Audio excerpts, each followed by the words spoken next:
సంగారెడ్డి జిల్లాలో కాంగ్రెస్ బీఎల్ఏలతో TPCC working president Jaggareddy అత్యవసర సమావేశం నిర్వహించారు. డీసీసీ అధ్యక్షురాలు నిర్మలతో కలిసి సమావేశం ఏర్పాటు చేశారు. ఈ సందర్భంగా బీఎల్ఓలతో 1-to-1 గా వివరాలు సేకరించిన జగ్గారెడ్డి 5 రోజుల్లో లక్ష్యాన్ని పూర్తి చేయాలని దిశానిర్దేశం చేశారు. రాహుల్ గాంధీ గారి మీద, ప్రియాంక గాంధీ గారి మీద నిన్న యూత్ డిక్లరేషన్ ఒక పొలిటికల్ సభ కార్యక్రమంలో కాంగ్రెస్ పార్టీ, సరే ఇక్కడ కాంగ్రెస్ ప్రభుత్వం ఉంది,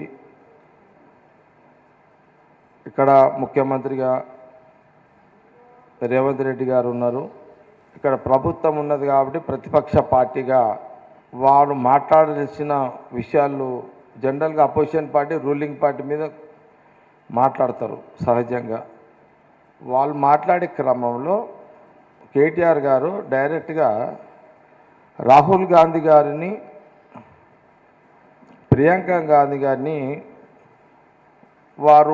వారి విమర్శలు, వారి పదజాలాలు, వారు అన్న మాటలు ఈ ఉద్యోగాలకు సంబంధించి, నిరుద్యోగ భృతికి సంబంధించి ఉద్యోగాల మీద నేను కేటీఆర్ పై జగ్గారెడ్డి ఫైర్ అయ్యారు. తెలంగాణ ఇచ్చిన సోనియా గాంధీ ఆమె కుటుంబ సభ్యులపై డెత్ డిక్లరేషన్ అంటారా అంటూ మండిపడ్డారు. కేటీఆర్ జాగ్రత్తగా మాట్లాడాలన్నారు జగ్గారెడ్డి.